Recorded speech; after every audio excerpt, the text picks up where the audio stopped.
नमस्कार मु त्रिलोचन नहीं आसी आज किसी गुरुत्वपूर्ण खबर चलतु देखा। ऑपरेशन सिंदूर पर आदमपुर वायुसेना घाटी रे पहुंची जवानों मनोबल बढ़ाइले प्रधानमंत्री मोदी। पंजाब आदमपुर वायुसेना घाटी को जाई जवान को भेटिले प्रधानमंत्री नरेंद्र मोदी। मंगलवार सकाळु मोदी वायुसेना घाटी को परिदर्शन करने जवानों सह आलोचना करथिले। सूचना योग्य शेष किछि दिन धरी पाकिस्तान सह उत्तेजना परिस्थिति सृष्टि होइतिबा बेले अस्त्र विरति नहीं 2 दिन पूर्व सहमति प्रकाश पाई।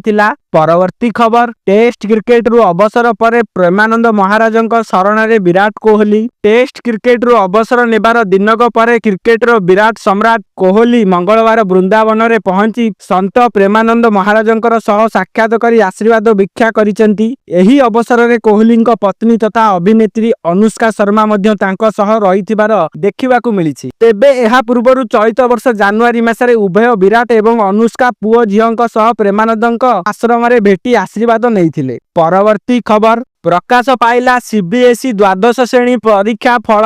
आज मंगलवार 2025 द्वादश श्रेणी परीक्षा फल प्रकाश कला केंद्रीय माध्यमिक शिक्षा बोर्ड सीबीएसई। आपण माने सीबीएसई result.inc.in किंबा डिजी लॉकर समेत अन्य प्लेटफॉर्म रे परीक्षार्थी फलाफल देखि पारिबे। सूचना योग्य गत फेब्रुआरी 15 तारिख रु एप्रिल 4 तारिख पर्यंत सीबीएसई द्वारा द्वादश श्रेणी परीक्षा अनुष्ठित होइतिला। एथिरे 17 लाख रु ऊर्ध्व पिला परीक्षा देइथिबा बेले सठिक परिचालना पर बोर्ड गुरुत्व देइथिला। परवर्ती खबर बेपार को अस्त्र करी अस्त्र विरति पाई राजी कराइथिबा नै ट्रम्प दाबी को खंडन कला भारत।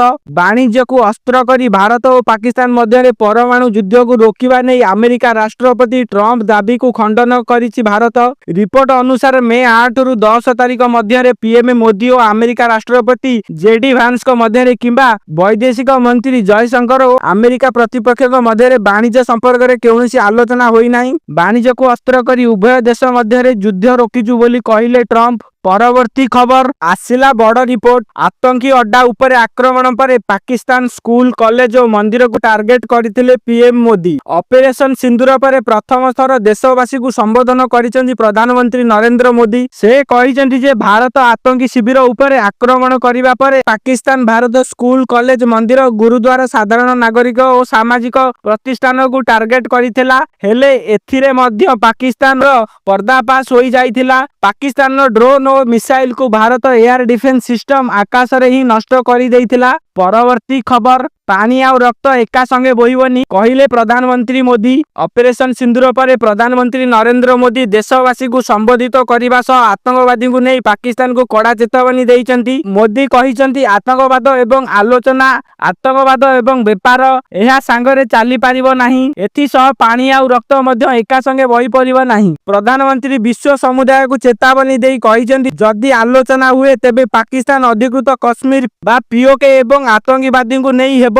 परवर्ती खबर शीतल षष्ठी यात्रा हेबो आहुरी व्यापक 1 कोटी 8 लाख टंकार फांडी घोषणा कले मुख्यमंत्री। संबलपुर विभिन्न स्थान रे शीतल षष्ठी यात्रा कमिटी शीतल षष्ठी पाए राज्य सरकार देबे 1 कोटी 8 लाख सहायता। परवर्ती खबर अंडमान ने पाद थापिला मौसुमी एही तारीख रे सूचना देले पानीपाग विज्ञानी। अंडमान सागर रे पाद थामिला मौसमी अग्रसर हेबा पई पाग अनुकूल रहिछि। दक्षिण पश्चिमा मौसमी वायु मंगलवार दक्षिण बंगोपसागर दक्षिण अंडमान सागर निकोबर द्वीप एवं उत्तर अंडमान सागर किछि अंचल को अग्रसर होइछि। ए नै पानीपाग विभाग सूचना देइचंती। गत 24 घंटा रे निकोबर द्वीपर अनेक स्थान रे हालुकारु मध्यम धरणर वर्षा होइछि। किछि स्थान रे भारी वर्षा होइछि। आगो एठारे वर्षा बढ़िबो प्रबल रु अति प्रबल वर्षा होई पारे। परवर्ती 4 रु 5 दिन रे दक्षिण अरब सागर किछि अंचल संपूर्ण अंडमान सागर रु मौसमी वायु परवर्ती 4 रु 5 दिन रे दक्षिण अरब सागर किछि अंचल रु संपूर्ण अंडमान सागर को मौसमी वायु अग्रसर पाई पाग अनुकूल रहिछि बोली से कहिसंती। परवर्ती खबर आईपीएल 2025 मे 17 रु आरंभ।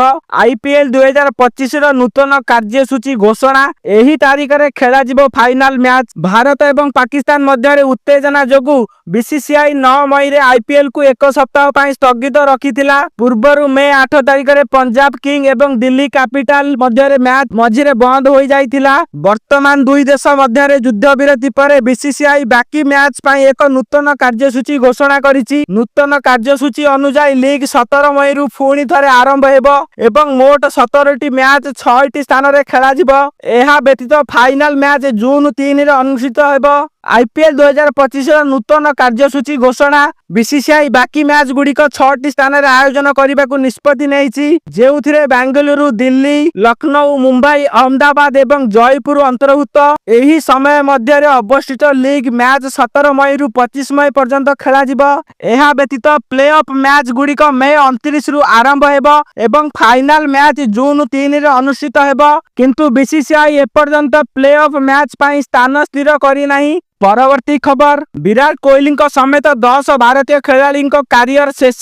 କାରଣ କେବଳ ଭାରତୀୟ କ୍ରିକେଟରେ ଏକ ଯୁଗର ଅନ୍ତ ଘଟିଛି। ବିରାଟ କୋହଲିଙ୍କ ସମେତ ଅନେକ ଦିଗ୍ଗଜ ଖେଳାଳି ଟେଷ୍ଟ କ୍ରିକେଟରୁ ଅବସର ନେଇଛନ୍ତି, ଯାହା ଭାରତୀୟ କ୍ରିକେଟ ପାଇଁ ଏକ ବଡ଼ ପରିବର୍ତ୍ତନର ସଂକେତ ଦେଉଛି। ବିରାଟ କୋହଲି, ରୋହିତ ଶର୍ମା ଏବଂ ରବିଚନ୍ଦ୍ରନ ଅଶ୍ୱିନ ପରି ଖେଳାଳିମାନେ ଟେଷ୍ଟ କ୍ରିକେଟରୁ ଅଲବିଦା କରିଛନ୍ତି। ଏହା ସହିତ ଅନ୍ୟ କେତେକ ଖେଳାଳିଙ୍କ କ୍ୟାରିୟର ମଧ୍ୟ ସମାପ୍ତ ହୋଇଥିବା ଚର୍ଚ୍ଚା ଜୋର ଧରିଛି। ଏହାର ମୁଖ୍ୟ କାରଣ କ'ଣ ରହିଛି ଆସନ୍ତୁ ଜାଣିବା। ଯଦି ଆପଣ ଚ୍ୟାନେଲ ସବସ୍କ୍ରାଇବ କରିନାହାନ୍ତି ତ ଚ୍ୟାନେଲ ସବସ୍କ୍ରାଇବ କରି ପାଖରେ ଥିବା ବେଲ୍ ଆଇକନ୍ ପ୍ରେସ୍ କରି ନିଅନ୍ତୁ, ଯାହାଦ୍ୱାରା ଆପଣଙ୍କୁ ଭିଡ଼ିଓ ସର୍ବପ୍ରଥମେ ମିଳିପାରିବ। ଧନ୍ୟବାଦ।